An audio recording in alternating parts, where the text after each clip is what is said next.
우리가 로마서를 지금 이제 두 번째 시간을 대하게 됐습니다.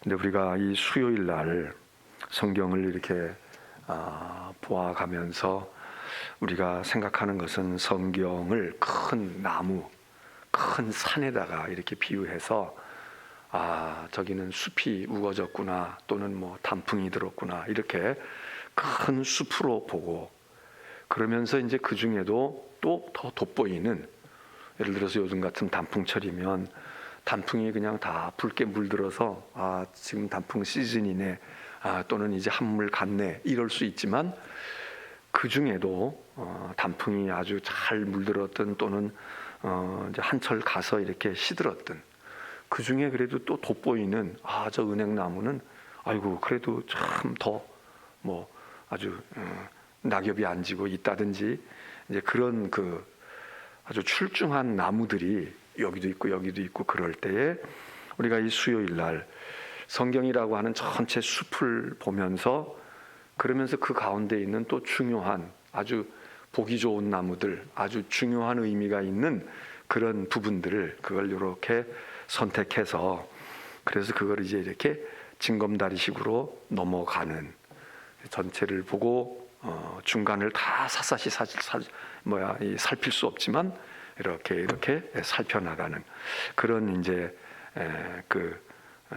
지금 우리가 방법을 가지고 이걸 지금 보고 있지 않습니까? 그런데 이 로마서 같은 것은 이 사실 건너뛰기가, 우리가 어디 여행을 가더라도 그냥 여기 하나 중요한 포인트가 있구나, 여기 있구나, 저기 가면 되겠네, 이러고 그냥 이렇게 듬성듬성 가도 될 곳이 있는가 하면 정말 아주 좋은 절경이 많이 있는 곳입니다. 어디 한 군데 눈을 떼기가 어려운, 여기도 좋고 여기도 좋고 여기도 좋은데 그런데 여기를 그냥 하루에 통과하기에는 좀 그러는 곳들이 있지 않습니까?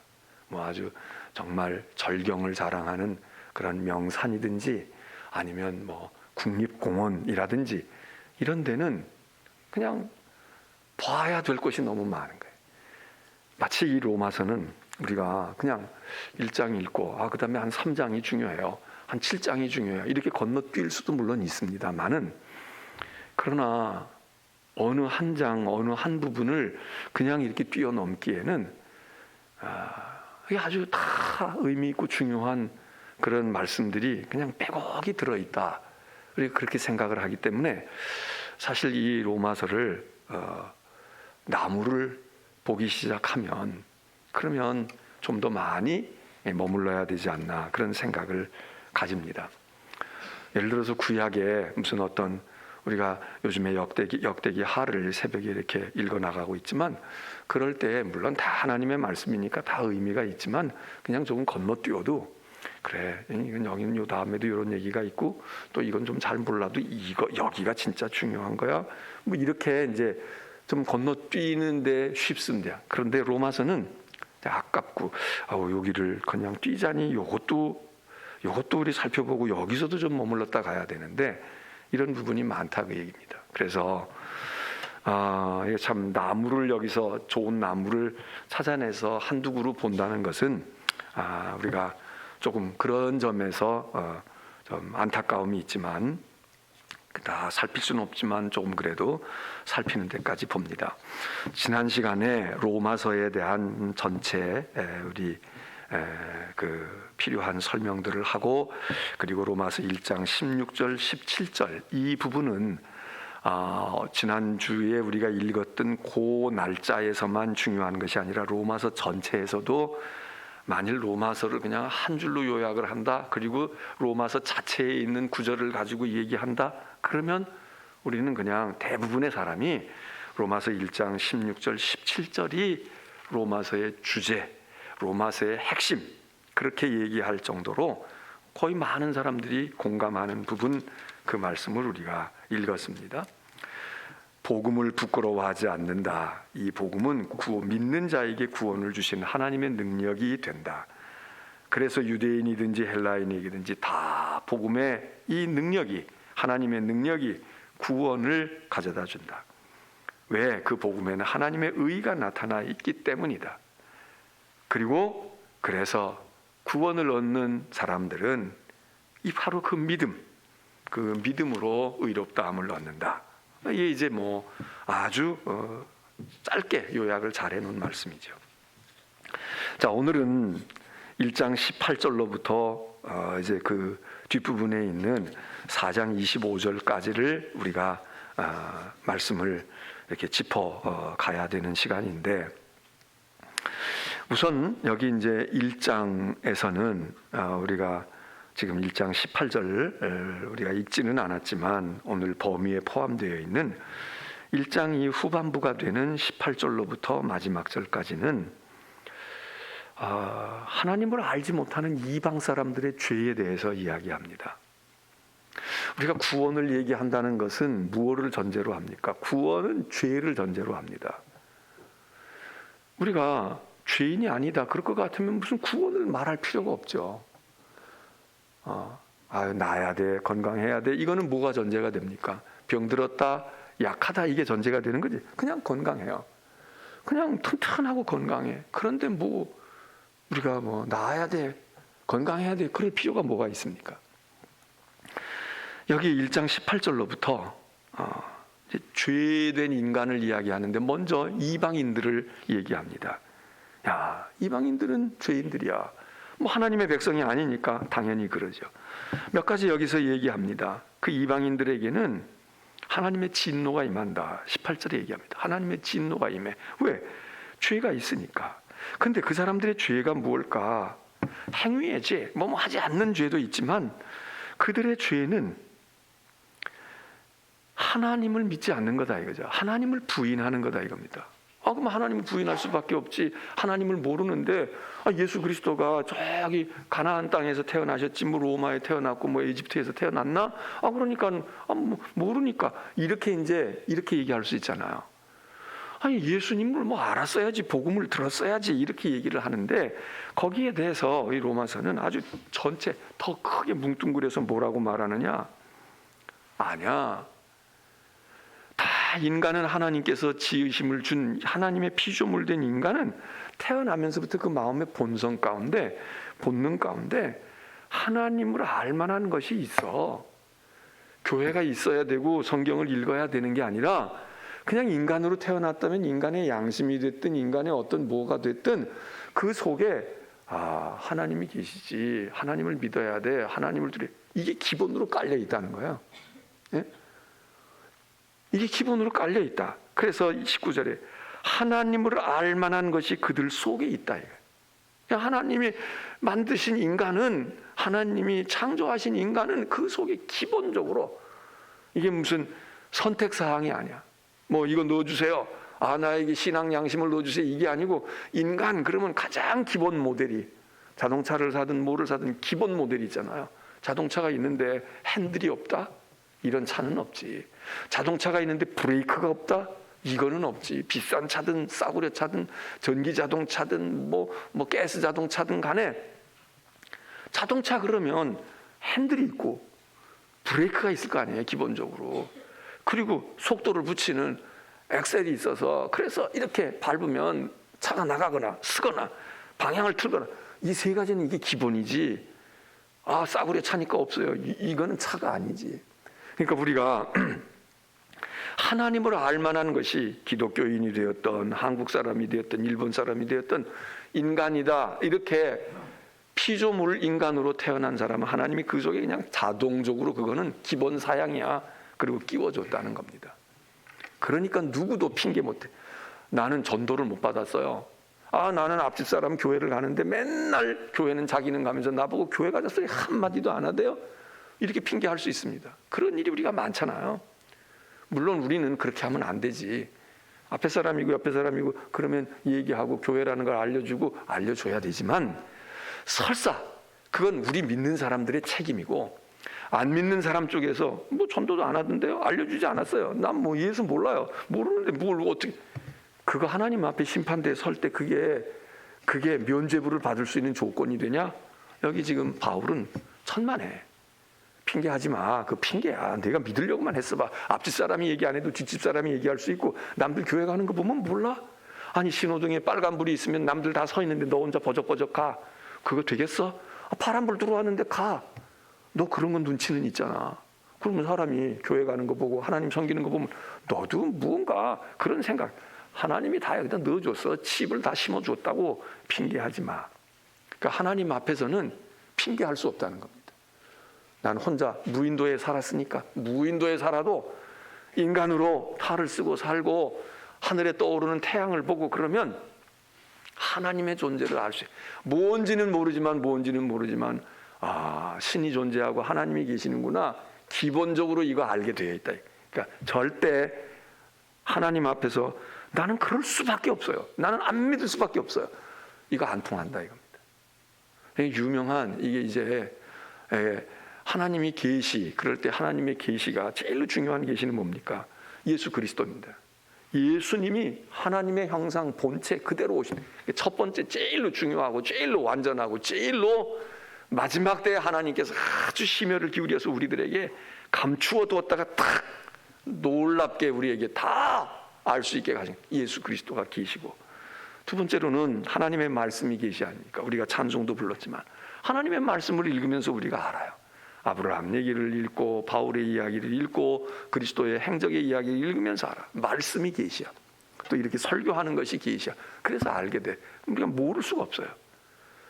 그런데 그런 계시, 예수 그리스도, 하나님의 말씀, 성경, 설교, 하나님의 말씀의 대언 이런 것만 아니라 이 지금 로마서에서 얘기하는 건 모든 사람에게 하나님께서 기회를 주시고 알게 하시는 일반 계시.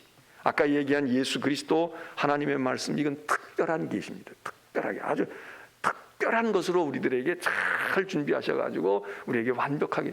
그런데 그냥 평범하게 일반적으로 누구나 택함 받지 않은 사람도 누구나 알 수 있는 것, 이게 일반 계시인데 그 일반 계시 가운데는 우리의 양심이라는 게 있고요. 양심이 있는 사람은 뭔가 죄를 지으면 꺼림직하고 두려움도 있고 하나님을 좀 세월이 생각하게 돼. 양심이 우리를 하나님으로 인식하게 하는 평범한 계시 중에 하나.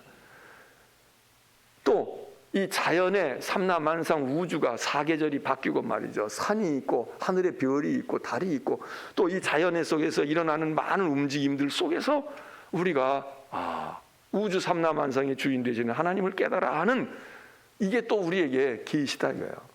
이게 일반적인 계시야. 그래서 하나님이 안 보여주신 사람이 없어. 어떻게 됐든 간에 이제 그 얘기를 여기서 바울이 얘기합니다. 핑계하지 말아라. 야, 여기 핑계하지 말아라. 핑계 못한다. 에? 나는 그럴 수밖에 없어요. 나는 그럴 수밖에 없어요. 천만에. 그리고 이제 또 여기서 얘기하는 건 그렇게 하나님을 못 믿는다고 핑계도 할 수 없지만 그렇게 하나님을 시인하지 않고 모르는 이방인들, 자꾸 하나님 몰라, 난 하나님 이루고 있는 사람들, 그들의 삶의 특징이 어떠냐? 그들은 죄악을 범한다 이거죠. 심지어는 하나님을 알고 느낌으로는 감지하고 있는데도 모른 척하거나 알면서도 그냥 뻔뻔하게 하거나, 그런 특징들을 여기 몇 가지 이야기합니다. 미련하다, 어리석다, 교만하다, 감사하는 생각이 없다, 그리고 우상을 좋아한다. 영광은 하나님께 돌리고 하나님의 영광을 생각해야 되는데 하나님의 영광이 아니고 딴 걸로 다 대체하고 있어. 그래서 눈에 보이는 금송아지 만드는 우상뿐이 아니라 그들의 마음속에 하나님보다 다른 것을 더 두고 살아. 그리고 그들의 특징은 뭡니까? 욕심, 자기중심. 이게 그들의 삶에 아주 중요한 요소들이 되어 있다. 그리고는 여기서 얘기합니다. 그럼 하나님이 그들을 어떻게 하시냐? 우리는 보통 제일 먼저 떠오르는 생각이 뭡니까? 그렇게 하나님 부인하고 하나님 저항하고 하나님의 말씀 안 듣고 말이에요. 자기 고집 부리고 그럼 벌 받죠. 불순종하면 벌 받잖아요. 예언서에서 구약에서 계속 얘기하는 게 벌 받는. 하나님 그냥 두시냐? 심은 대로 심 거두는 거야. 의를 심으면 의를 거두고 악을 심으면 너가 형벌을 거두고 심판을 거두는 거야. 이렇게 얘기합니다. 그게 첫 번째 원리입니다. 우리가 근데 그거 하나만이, 하나님은 그냥 무조건 선하면 복을 주시고 악하면 벌을 주신다. 하나님은 그거 하나밖에 할 줄 모를까요? 그렇지 않아. 하나님은 어떤 때에는 악한 사람에게도 복을 더 주실 수 있습니다. 선한 사람에게 십자가를 메어줄 수도 있습니다. 그러니까 이걸 몰라. 우리는 보통 성경을 읽거나 뭘 배우면 이거야. 그리고 그 하나만 생각해. 하나만. 하나님은 악한 자는 벌 주시고 선한 자는 상을 주시는 거야. 근데 왜 내가 선한데 상을 안 주시냐? 왜 악했는데 그 사람들은 잘 먹고 잘 사는 거야? 이래서 불만이 생겨요. 물론 그게 하나님의 방법인데 하나님은 그것만 쓰시지 않는다니까. 하나님은 어떤 때는 반대로 하실 수도 있어요. 여기 로마서에서 얘기합니다. 그 악하고 하나님을 알 만한 것이 있는데도 핑계대고 하나님을 인정하려고 하지 않고 하나님 없는 삶의 특징을 가지고 사는 사람들은 어떡하냐? 구약의 예언자의 전통, 신명기의 전통에 의하면 그 사람들을 벌받아야 되지. 그 사람들은 혼나야 돼. 그 사람들은 망해야 돼. 시편 1편에 있는 이야기처럼 하나님의 말씀을 주야로 묵상하는 사람들은 말이야 가는 길이 형통하지만 악인과 죄인들은 말이야 그런 길이 않고 그런 오만한 자에 서 있고 그런 사람들과 어울리는 사람 그 길이 망하리로다. 근데 로마서 여기서는요 그렇게 얘기하지 않아. 하나님이 그냥 내버려 둔대. 내버려 둔다는 거야. 내버려 둔다는 얘기는 무슨 얘기입니까? 잘 먹고 잘 살아라. 벌 안 받아. 잘못되지 않아. 혼살나지 않는다고. 24절에 그러므로 하나님께서 그들의 마음을 정욕대로 더러움에 내버려 두사 이야기합니다. 내버려 둔다고 그래요. 그 다음에 26절에도 뭐라고 그러냐면 부끄러운 욕심에 내버려 두셔. 그걸 금지시키고 혼내고 말이야. 눈물 쑥 빠지게 하고 그냥 가만 내버려 둔다는 거예요. 그냥 그래 도도. 또 28절에도 얘기합니다. 하나님 두기를 싫어하는데 하나님께서 그들을 그 상실한 마음 그대로 내버려 두사 합당하지 못한 일을 하게 했다. 하나님이 그냥 내버려 두신다 이겁니다. 근데 따지고 보면 이거 무서운 형벌이거든요. 그냥 내버려 두는 거야. 우리가 뭘 잘못했을 때 부모님이 딱 손을 치면서 너 이런 거 손대면 안 돼. 너 이건 네 거 아닌데 남의 건데 왜 이걸 가져왔어? 그리고 당장 혼낼 수 있습니다. 근데 그냥 내버려 두는 거야. 가만히 보고만 있어. 그럼 이놈이 그 다음번엔 요만한 거 들고 왔다가 이만한 거 들고 옵니다. 아버지도 지금 점점 더 여기서 분과 심판의 선이 점점 커지고 있어. 저놈 봐라. 저거 돌이킬 줄 알았는데 저게 뭔지 모르고 그 다음에 점점 더 그러네. 어디 또 한번 보자. 또 그 다음에 남의 집문서까지 들고 왔어. 그러면 어느 순간 아버지가 폭발해. 이리 와봐. 아니면 자기 힘으로 안 되면 아예 그냥 고발을 해버려. 이건 내 자식이지만 이런 놈이 사회에 있으면 암적인 존재입니다. 그냥 형사처벌받게. 근데 어떤 경우는 그냥 그 초장 단계에서 이놈만 이렇게 하면 안 돼. 그랬으면 지나놓고 볼 때 얼마나 좋았겠어요. 그때 조금 돌렸으면 그건 약간 실수한 거야. 근데 그냥 내버려둬 가지고 나중에 징역을 살아야 되고 그냥 배상을 해야 되고 온갖 수치를 뒤집어 써야 되고 이것도 하나님의 심판이다 이겁니다. 그 여기 보면 로마서에서 하나님이 그냥 내버려뒀대. 가만히 내버려두셨다. 언제까지 내버려둘까? 한 1년 있다가 청산하는 경우도 있고요. 예수님의 말씀에 의하면 예수님도 이런 비슷한 얘기 하시잖아. 밀과 가라지를 밀을 뿌려놨는데 어떤 악한 사람이 와서 가라지 씨앗을 뿌렸어. 싹이 날 때 보니까 벌써 알아. 이거는 밀인데 이건 가라지. 이거 누가 뿌렸지? 이거 누가 있지 된 거야? 이거 뽑을까? 주인이 뭐라 그래? 그냥 둬둬라. 그놈 잡초를 뽑으면 그놈이 뿌리가 세. 그놈 뽑다가 말이야 여기 있는 밀이 먼저 죽어. 그러니까 그냥 나눠 먹더라도 그냥 추수하는 타작할 때까지 가만 안 돼. 이놈이 자라. 밀은 겨우 요만큼 자라. 이 잡초들은 그냥 아주 뒤엎을듯이 자라. 그런데 왜 그걸 둘까? 이놈 뽑다가 이것도 그냥 덩으로 뽑혀. 그러니까 내버려둬. 적으면 적은 대로 먹지. 그리고 추수날 일단 다 피워. 비지만 비고 난 다음에 알곡은 창고로 들어오고 이거 건불더미가 저 엄청난 것들은 불구덩이로 던져진다. 기다린다는 게 내버려 두는 겁니다. 근데 우리는 이때 못 견디는 거야. 하나님이 심판하시지. 하나님. 그러면 저거 잡초가 없어지면 우리는 살 것 같아. 근데 여러분 아세요? 잡초를 치다가 보니까 우리도 이미 병들었어. 벌레가 우리한테 많이 껴있어. 그러면 그 잡초를 처벌하는 주인이나 추수꾼이 볼 때는 어떻게 하겠습니까? 이게 밀이긴 밀이었는데 여기 병균이 더 많이 붙었네.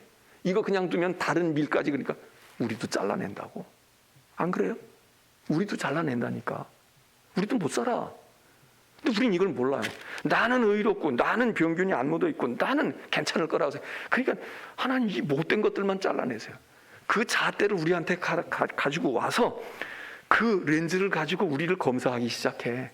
너도 한번 보자. 옆에 보니까 막 가라지가 이쪽에 잔뜩 붙어 있는데 이 밀도 말이에요. 보니까 여기 못지않게 진딧물도 껴있고, 이거 추수하기 틀렸어. 이거 곡식 나오기 틀렸어.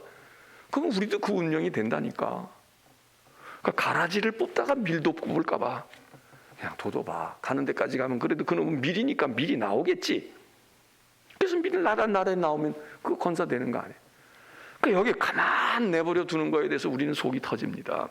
하나님의 의로우신 하나님이 왜 세상에 이렇게 악한 사람들과 잘못된 사람들은 그냥 이렇게 둬두시고, 우리가 그 사람들 때문에 이렇게 손해보고. 50보가 100보예요.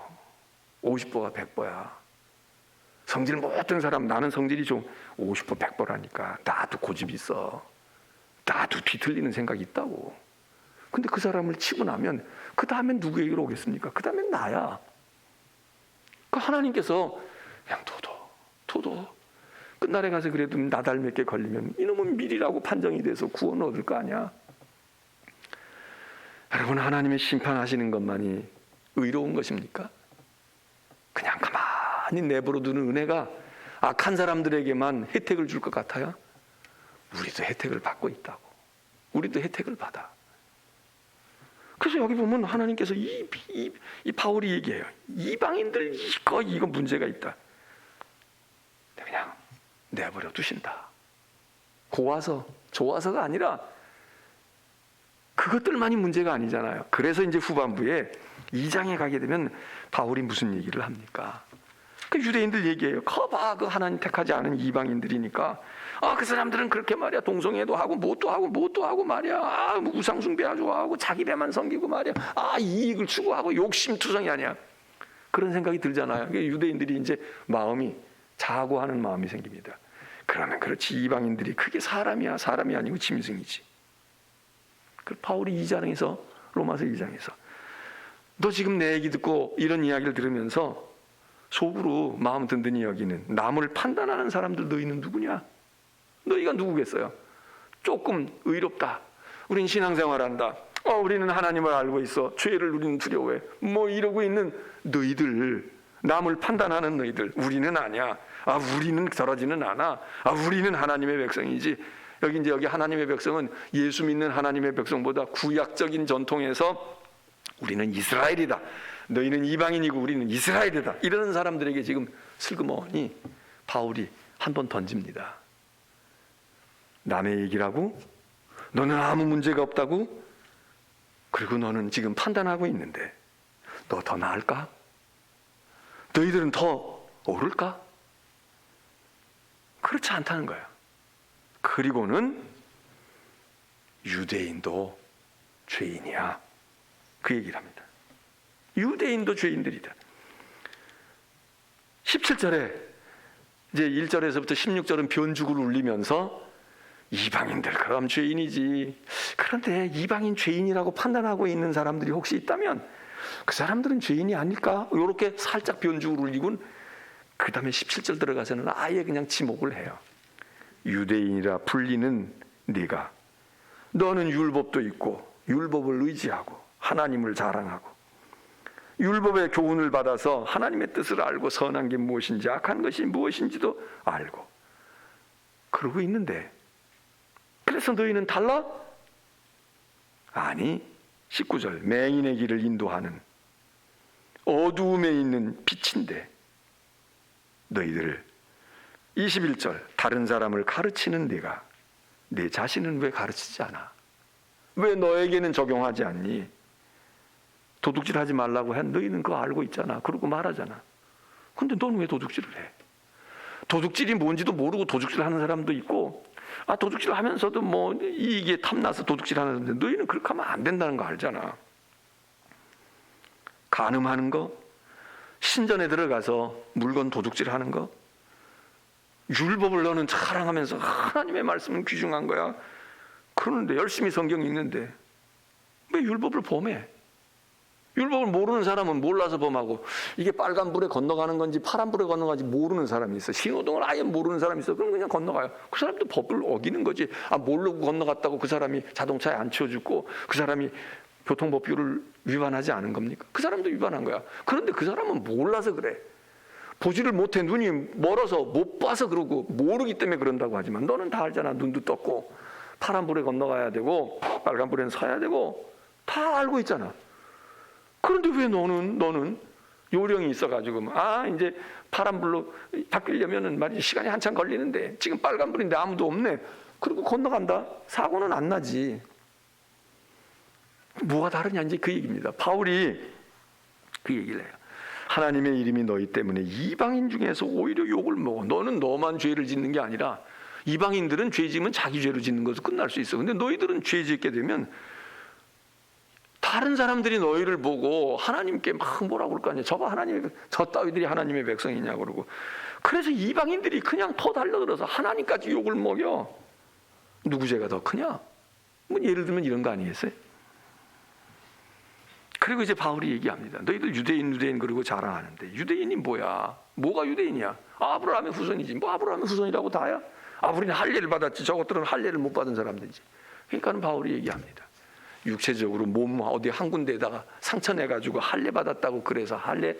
그게 할례가 아니야. 진짜 할례는 마음의 할례를 받아서, 할례라는 건 구별됐다, 다르다 그런 건데, 너희들은 육체만 뭐가 다르고 표식만 다르게 해가지고 다니고 십자가만 목걸이 하고 다니고 그런데 다른 게 없어. 그게 무슨 그리스도인이냐? 마음의 할례를 받은 유대인이 진정한 유대인이 아니겠어? 그러고서는 유대인들을 일가를 합니다. 그래서 여기 바울이 율법과 상관없어. 이걸 오늘 우리에게 적용한다면 성경 읽고 있다고 상관없어. 교회 다니고 교회 이름이 있다고 상관 있지 않아. 뭐가 다른데? 진정한 유대인이야? 진정한 그리스도인이야? 그러면서 얘기합니다. 다 유대인의 나음이 무엇이며 할례의 유익이 무엇이냐 3장 1절에 얘기합니다. 뭐가 나은 건데? 교회 다니면 나, 직분 있으면 나, 목사 됐으면 나, 뭐가 나은 건데? 그리고 3장 9절에서 얘기합니다. 그러면 우리는 어떠하냐? 우리가 나으냐? 여기 우리라는 건 바울도 유대인이니까. 유대인은 어떤데? 우리 유대인들은 더 나아? 이방인들보다 더 나아? 결코 그렇지 않아. 그리고는 유대인이나 헬라인이냐? 그러면 헬라인은 괜찮아? 그 얘기도 아닙니다. 이방인은 괜찮냐? 그 얘기도 아니에요. 그럼 무슨 얘기입니까? 다 죄 아래 있다. 다 죄 아래 있다. 이방인이든 유대인이든 헬라인이든 다 죄 아래 있어. 그리고 10절에 유명한 구약의 말씀을 인용하잖아요. 의인은 없나니 하나도 없다. 의로운 사람이 하나도 없어. 유대인도 아니야. 그렇다고 이방인 아니야. 아무도 없다. 이게 유명한 얘기입니다. 의인은 믿음으로 말미암아 살리라 하는 이 명제와 함께 또 하나 그 명제의 전제가 되어지는 건 뭐냐면 의인은 없나니 하나도 없다. 사람은 어떤 누구도 의로운 자가 없다. 이게 두 가지, 이게 대명제입니다. 의인은 없나니 드물어, 이 얘기가 아니고 하나도 없다. 사람이라면 다 죄인이야. 그리고 그 죄인들이 의롭게 되어지는 건 믿음으로 말미암아 의롭게 된다. 자, 그러면 이제 3장 19절로부터 어떻게 그러면은 그 죄인들, 유대인이든 이방인이든 죄인된 우리들이 구원을 얻느냐? 이제 이게 여기 이 로마서에서는 구원을 얻는다는 말보다 더 자주 쓰고 더 분명하게 얘기하는 게 뭐냐면 어떻게 의롭다함을 얻느냐 이 얘기입니다. 그 얘기가 그 얘기예요. 요한복음 같은 데서는 구원을 얘기하잖아요. 누구든지 예수를 믿으면 구원을 얻을 거다. 저를 믿는 자마다 멸망치 않고 영생을 얻게 되는 거야. 심판을 받지 않는 거야. 심판을 받지 않는 게 뭐예요? 그게 구원이지. 영생을 얻는 게 뭐예요? 그게 구원이지. 근데 여기 지금 로마서에서는 그 얘기를 의롭다함을 얻는다. 다 불의한 사람이고 하나님과 관계가 옳은 관계가 있을 수가 없어. 왜? 다 죄인이니까. 그런데 이 사람들이 어떻게 언제 하나님과 화해하고 언제 하나님과 좋은 관계에 있고 하나님과 바른 관계에 있을까? 그 얘기를 지금 하려고 지금 바울이 이렇게 앞자락에서 지금 다 너희가 알아? 너희 죄인이야. 죄인은 어떻게 되겠어? 의롭다함을 얻을 수가 없어. 그리고는 그럼 어떻게 의롭다함을 얻는데요? 어떻게 해야 우리가 구원을 얻겠습니까? 사도행전에 바울에게 간수가 이야기해. 선생들이 어떻게 해야 우리가 구원을 얻고 우리가 용서함을 얻고 우리가 죄사함을 얻겠습니까? 그러고 얘기했던 거나 지금 여기서 바울이 스스로 문제를 던지고 자문자답하는 것, 어떻게 우리가 하나님과 의롭게 될 수 있을까? 불의한 자들이 의롭게 될까? 그 얘기를 지금 3장 19절에서 이제 해나가게 됩니다. 그러면 여기서 3장 19절 이하에서 얘기되어지는 이 얘기는 사실 앞부분에서 1장 16절 17절에서 했던 얘기를 풀어서 더 설명하는 겁니다. 16장 17절에 우리가 아까 읽었던 거 무슨 얘기를 합니까? 의롭다함을 얻으려고 하면은 그는 믿음이 있어야 돼. 무슨 믿음? 복음에 나타난 하나님의 의를 믿는 믿음. 하나님의 의가 뭔데? 예수 그리스도인데, 그의 십자가의 구속함인데, 그래서 그 복음을 믿고, 복음이 능력이야. 죄인을 의롭게 하게 하는 하나님의 능력이야. 그래서 그건 유대인에게나 헬라인에게나 다 똑같아. 유대인에게는 다른 약을 쓰고 헬라인이나 이방인에게는 또 다른 약을, 아니야, 이거는 누구에게나 다 구원을 얻게 하는 하나님의 능력이다. 하나님의 능력이 된다. 그러면서 이제 이 믿음으로 의롭다함을 얻는 1장 16절 17절 이거에 대한 설명을 이 3장 19절 이하에서 조금 더 풀어서 얘기합니다. 조금 더 풀어서 설명을 해요. 그래서 이렇게 얘기합니다. 거기 이제 21절 봅니다. 거기 보면 먼저 20절 보면 율법의 행위로는 하나님 앞에 의롭다 하심을 얻을 인간이 어디 있냐? 육체가 어디 있냐? 없어. 너희 유대인들 율법 가졌다고 우리는 율법의 백성이니까 의롭다. 천만에. 너희가 기껏 해봐야 율법 가지고 너희가 뭘 아느니 깨달았느니 어쩌니 공부를 했느니, 그래도 너희가 할 수 있는 건 뭐냐면 그걸 알면 알수록 깨달으면 깨달을수록 우리가 죄가 많네. 우리가 죄인이네. 벗어날 수 없는 죄를 아주 그냥 거머쥐고 있네. 이것만 깨달은다 이거야. 거기서 구원을 얻고 생명을 얻는 길을 발견해서 이렇게 하면 살겠구나, 이렇게 하면 되겠구나, 그거 안 나타나. 율법을 알면 알수록 내 마음이 괴로울 거야. 내 죄가 보여질 거야. 난 이거 죄인지도 몰랐는데 이게 죄. 이거다 이거야. 그러니까 문제를, 물론 어떤 사람이 예를 들어서 병에 들어서 죽음의 길을 가고 있어요. 어떤 사람은 내가 이러다가 죽겠네. 내가 이러다가 이거 안 되겠지. 그리고 깨닫고 죽어가는 사람이 있고, 어떤 사람은 병에 걸렸는지도 몰라. 예를 들어서 지금 여기 코로나 같은 것도 말이죠. 확진이 됐어. 나는 코로나를 지금 보유한 사람인데 증세가 없단 말이야. 증세가 없어. 그래서 뭐 열이 나는 것도 아니고 기침이 나고 무슨 뭐 후각이 뭐 마비된다는데 그런 것도 없고 그냥 모르고 있어. 그런데 어떻게 검사를 하다 보니까 확진이 나왔어. 이 사람 확진자 아니에요? 확진자예요. 근데 어떤 사람은 이상하게 의실에도 춥고 말이죠. 열도 나고 기침도 나고 뭐 증세가 뭐 있잖아요. 그 증세를 느꼈어.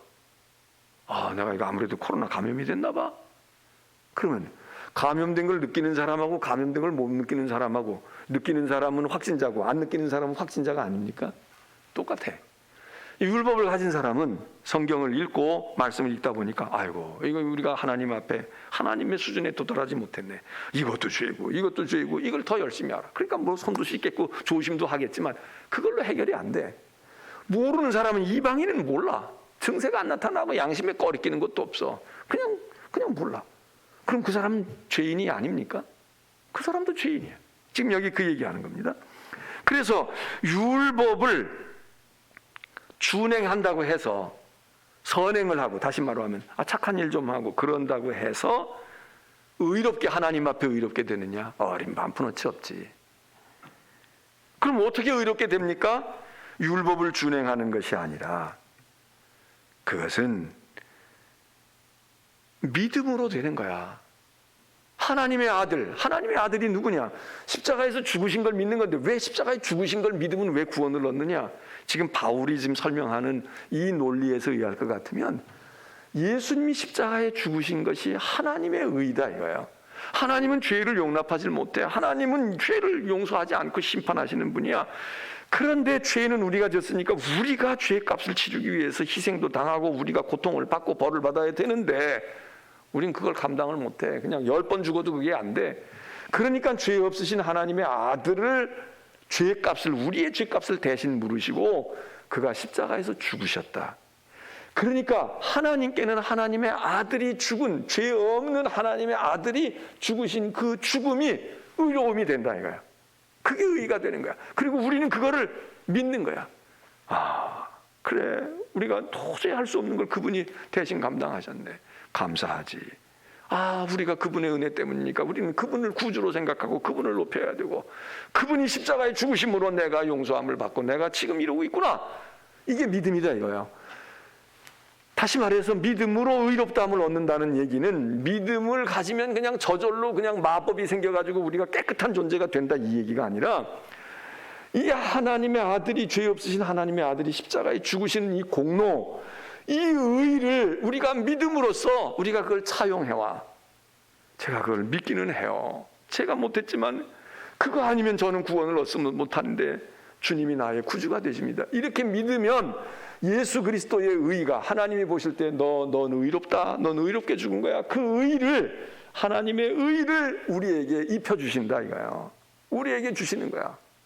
그래서 우리가 이 공로 때문에, 그래서 십자가의 공로로, 예수님의 공로로, 그 얘기는 바로 그런 거거든. 그러니까 여기 바울이 지금 의롭다고 하는 그 의가 우리의 의가 아니라 예수 그리스도의 의이신데, 그의 오름이시고 그의 거룩하심인데, 그거를 우리가 믿기만 하면 그 믿음을 전제로, 그래, 내가 이걸 인정해, 믿어, 넌 내 의는 아니지만 예수 그리스도의 의를 우리에게 옷 입혀주신다. 이게 의롭다함을 얻게 하시는, 인정해 주시는, 여겨주시는 실제가 아닌데 그렇게 해주시는 것, 이겁니다.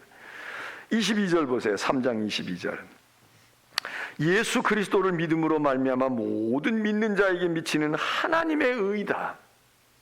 하나님의 의가 어떻게 우리에게 오느냐? 믿음으로, 믿는 자에게 하나님이 그 의를 주신다 이거. 율법을 행함으로 의가 이루어질 수가 없어. 우리는 예수 그리스도의 그 십자가의 공로와 그 행위를 믿음으로 하나님이 우리에게 하나님의 의를 입혀주시니, 마지막에 이렇게 얘기합니다. 차별이 없다. 유대인에게는 주시고 이방인에게는 안 주신다. 그게 누구든지 차별이 없어. 어느 누구든지 하나님의 지으심을 받은 모든 피조물된 인간들은 하나님의 의를 얻는데 믿으면 되는 거야. 예수 그리스도의 공로와 그 의를 믿으면 다 하나님의 의가 입혀져서, 그래서 의인이 된다 이거야. 의인으로 취급해 주시겠다 이거야. 그래서 23절, 우리가 지금 아까 읽었던 말씀이지만 아주 중요한 말씀입니다. 모든 사람이 죄를 범하였다. 모든 사람 누굽니까? 유대인도 이방인도, 율법을 지킨 착한 사람도, 율법을 모르고 죄 짓는 이방인들도, 또는 악한 사람도 다 죄인이야. 그래서 우리는 하나님의 영광에 이를 수가 없어. 이게 뭡니까? 의롭지 못한 겁니다. 하나님과 올바른 관계에 들어갈 수가 없어. 배웠다고 뭐 어떻게 했다고가 아니라 하나님의 영광에 이를 수 없는 유대인이나 우리 모든 인간들인데, 그런데 24절, 하나님의 은혜로 값없이 의롭다 하심을 얻은 자가 될 수 있다.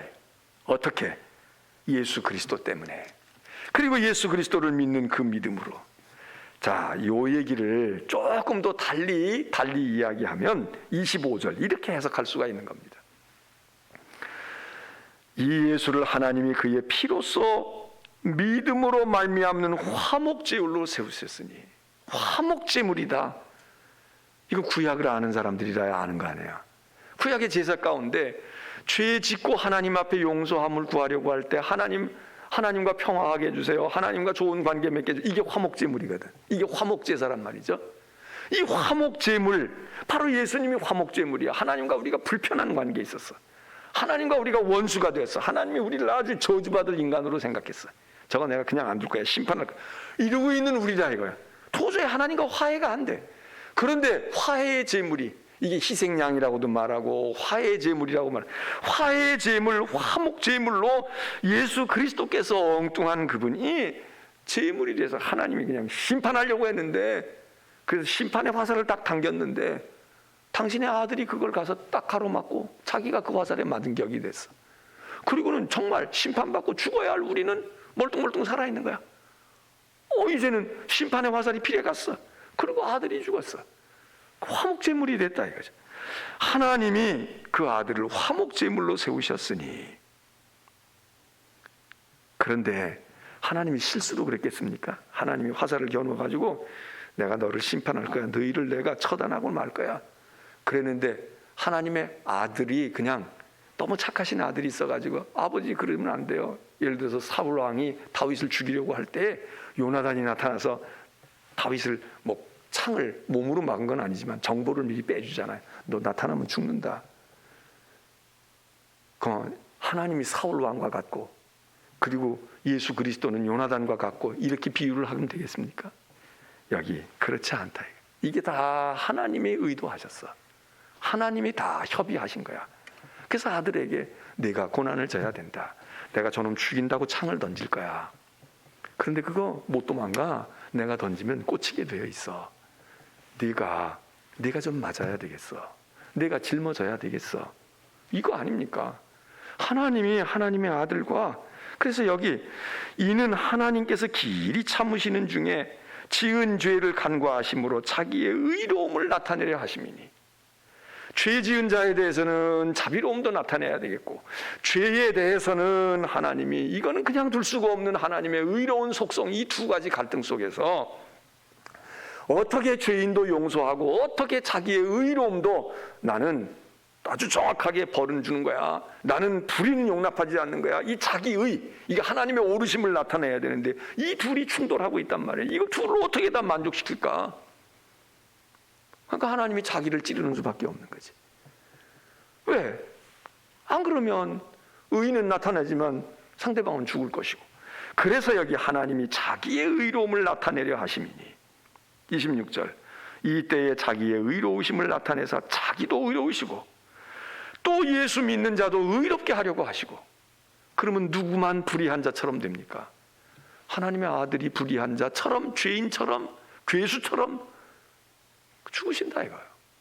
그래서 우리가 예수 그리스도를 구주로 고백할, 이게 지금 우리가 이게 너무도 당연한 것이고 너무도 맞는 얘기고 알고 있는 거지만, 우리가 이렇게 기술하기가 쉽지가 않아요.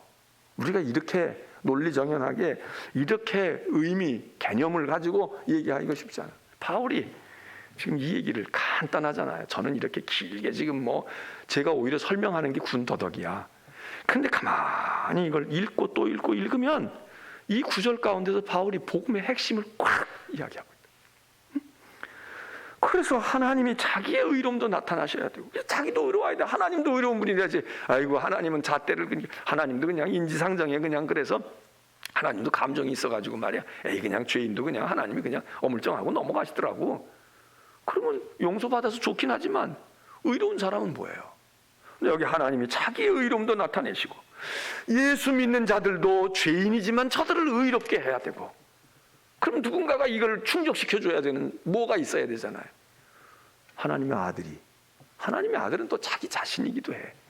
그러니까 하나님이 자기를 찌르고, 심판한 재판장이 죄의 값을 자기에게 넘기는 거예요. 자기에게. 감옥에 내가 들어가지. 재판을 해놓고 자기가 감옥에 들어가는 거야. 왜? 죄 졌으니까 감옥에 가긴 가야 되거든. 그런데 죄인을 들여보내지는 못해. 왜? 하나님 자비로우시니까. 그리고 죄는 처단해야 돼. 그게 하나님의 공의로우심이니까. 그러니까 됐어요, 됐어. 아이고 벌금형 내리고 벌금 내야 돼. 근데 집 팔고 뭐 해가지고 벌금 어떻게 내나 걱정하고 가서 보니까 누가 냈대. 대납을 했다는 거야. 누가요? 재판장이 하셨어요. 그 얘기 아닙니까? 돈은 그렇다 손 치지만 생명을 그렇게 했다 이거지. 그래서 이게 복음이라는 겁니다. 이게 복음이 그냥 뭐 마음의 짐 좀 벗어주고, 그리고 그냥 걱정 근심 없게 해주고 편안하게, 이런 게 아니라 생사가 왔다 갔다 하는 거죠. 삶의 존재 자체가 왔다 갔다 하는 거야. 근데 거기 그 일, 이게 복음이다. 그래서 예수 그리스도가 복음의 핵심이고 복음의 능력이고 구원의 능력이 된다. 우리가 듣고 보면, 가만히 들으면 다 아는 얘기지만, 그러나 가만히 이 논리와 이 얘기를 가만히 곱씹어 음미해 보면요, 야, 참 이게 기가 막혀도 기가 막힌 일이고, 은혜로워도 은혜로운 일이고요, 통탄을 해도 통탄할 일이고, 감동을 해도 감동할 그거 아닙니까? 자, 그렇게 얘기하면서 그 다음에 4장으로 그렇게 하면서 한 사람 예를, 실예를 듭니다. 그게 아브라함입니다. 그게 아브라함이야. 믿음으로 의롭다함을 얻는 경우를 어디서 찾았냐? 바울이 신약에 있는 사람들에게서 찾지 않고 구약에 있는 아브라함에게서 찾아요. 그래, 믿음으로 어떻게, 누가 그런 사람이 있어요? 믿음으로 의롭다함을 얻은 사람이 있어요? 근데 이게 뭐 예수님 오고 난 다음에 베드로나 요한, 야고보에서 나올 것 같았는데, 바울은 말이죠, 이게 어떻게 보면 엉뚱하기도 하잖아. 옛날 자기들의 조상이었던 아브라함이 바로 그 샘플이야, 그 얘기입니다. 아니, 아브라함이 예수를 알기를 했어요? 예수도 몰라. 근데 아브라함이 의롭다함을 얻은 것을 믿음으로 의롭다함을 얻은 샘플로 아브라함을 얘기합니다. 자, 이게 이제 이런 게 신앙의 비밀을 아는 사람들이고 또 학자들이고, 그래, 정말 식견이 있는 사람들이고 그런 거 아니겠어요? 시간상 볼 때 예수 그리스도는 아브라함의 후손으로 온 분이잖아요. 그런데 바울은 아브라함도 이 구원의 원리에 의해서 의롭다함을 받은 사람이야. 그리고 유대인들도 알고 있는, 구약의 자기 백성들이 아주 떠받들고 있는 아브라함을 봐라. 아브라함이 어떻게 믿음의 조상이 되고 아브라함이 어떻게 하나님께 인정을 받았니? 믿음으로 의롭게 된 거야. 그리고 믿음의 모범이 된다 그랬어요. 그리고 한 예를, 아브라함의 한 예를 말해요. 자, 아브라함은 말이죠, 하나님의 백성들은 할례를 받잖아요. 그래서 아브라함도 할례의 조상입니다. 근데 바울은 이렇게 얘기해요. 사람들은 보통 얘기해, 아브라함이 유대인이, 이스라엘이 된 것은 할례를 받아서 그렇게 됐죠. 할례는 이스라엘의 표징이고 그러니까 아브라함도 그랬습니다. 자, 이렇게 얘기하는데 바울은 그거 아니다 이거야. 할례는 율법이고 율법을 준행하고 순종한 행위 아닙니까? 그 상징으로 보는 거야. 아브라함이 할례 받아서 아브라함이 된 게 아니야. 아브라함은 할례 받기 전 믿음으로 말미암아 의롭다함을 얻었다. 할례 상관없어, 그 얘기입니다. 자, 그 얘기를 4장 1절로부터 얘기해요. 그러니까 구체적인 실례를 드는 거야. 그런즉 육신으로 우리 조상인 아브라함이 무엇을 얻었다 하리요? 2절, 만일 아브라함이 행위로 의롭다 하심을 얻었으면 아브라함이 자랑해야지. 난 할례 받은 사람이야. 그런데 하나님 앞에서는 아브라함이 자랑할 수가 없어. 왜?